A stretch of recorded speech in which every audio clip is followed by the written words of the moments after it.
Hello, good evening, friends. Welcome to the daily answer writing practice. So today I have picked one question. Just let me show you the question which I have picked for you.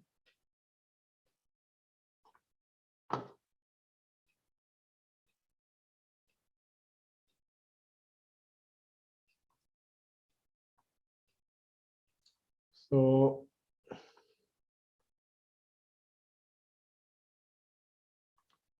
this is the DPS, and from the DPS, let us pick one question.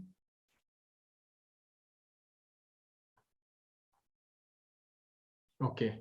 So this was a question which I have picked today on the central bank digital currency. Okay.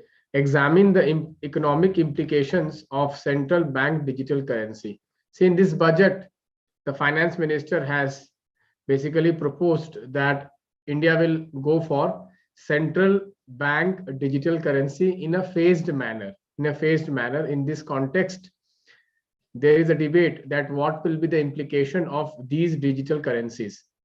Okay, so examine the economic implication of central bank digital currency. So first, what we have to do is in the introduction, we have to basically define what are this central bank digital currencies. We have to define that. Okay, we have to define that. Okay, so these are basically what? These are basically the fiat currencies, but in digital form. These are fiat currencies, but in digital form.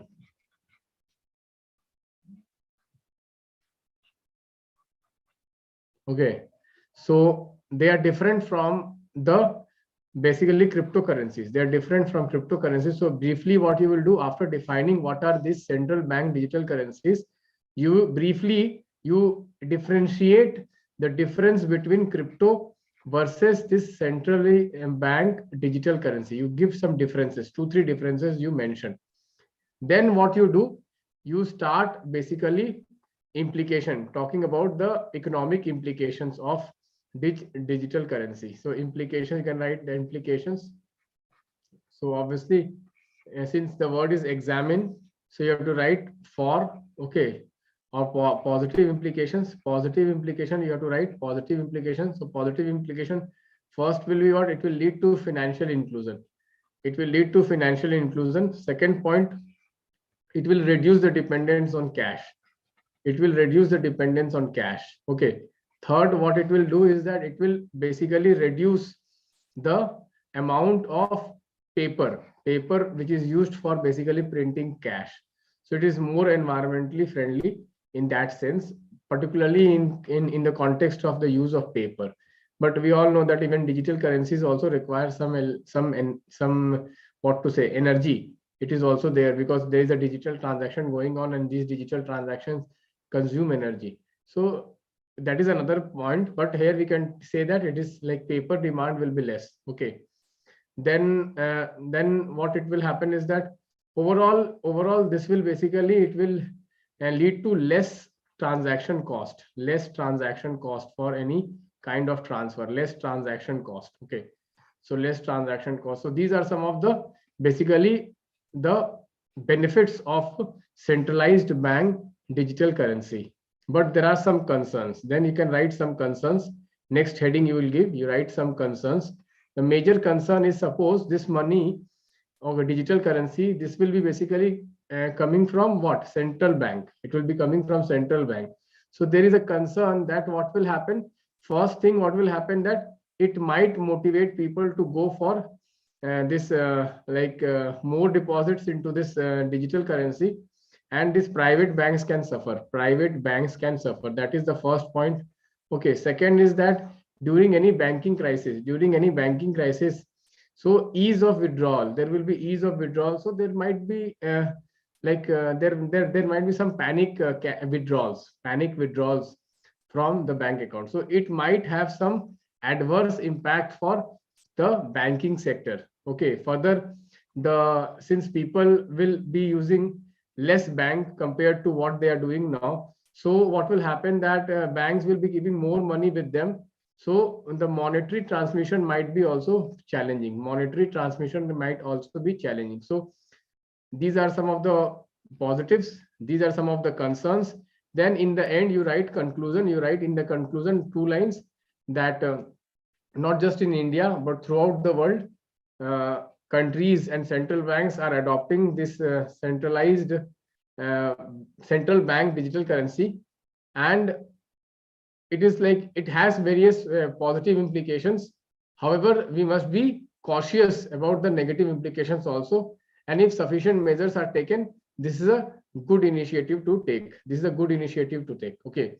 So, like that, a balanced judgment you have to give, and we have to always support some new innovations. Okay. You have to be always open and supportive of new innovations.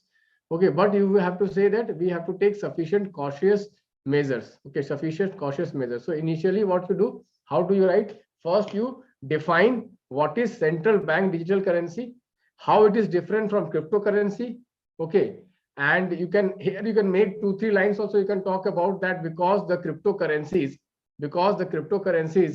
were having some problems, because of anonymity, because of price fluctuations.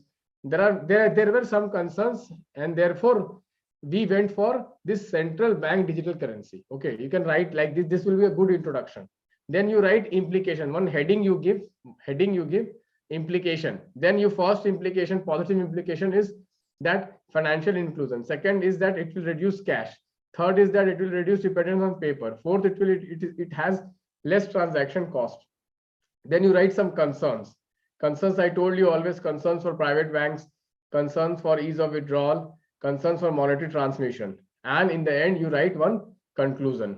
So if you like this discussion on the answer writing on the central bank digital currency, please hit the like button, please subscribe to the channel, please share it with your friends, because that will give us an indication that okay, whatever I am doing, okay, is benefiting you. Because if it is not benefiting you, it is of no use. Okay, so my basic endeavor of taking this answer writing session is basically to empower you. Okay, I don't want you to be dependent on mains test series and all, because mostly the mains test series are basically evaluated by students only. So my this endeavor is basically to empower you in answer writing. I want each and every UPSC aspirant, particularly sincere UPSC aspirant, and to improve their answer writing skill. Because what I have observed in the last couple of years, that many aspirants are having the fear of answer writing. So I want to do this daily in order to take away your fear. That is my whole agenda of running this basically this initiative. Okay, and if I am successful in this, okay, then my this effort and my time which I am devoting to it is worth. Okay, so please let me know that is it helping you, is it taking away the fear, is it bringing the discipline in you. Okay, and please send me your answers also. You can upload in the website also, and that will basically show me how you are doing and how it is benefiting you also. Okay, so thank you guys. I hope that we meet tomorrow. Okay, please do leave a comment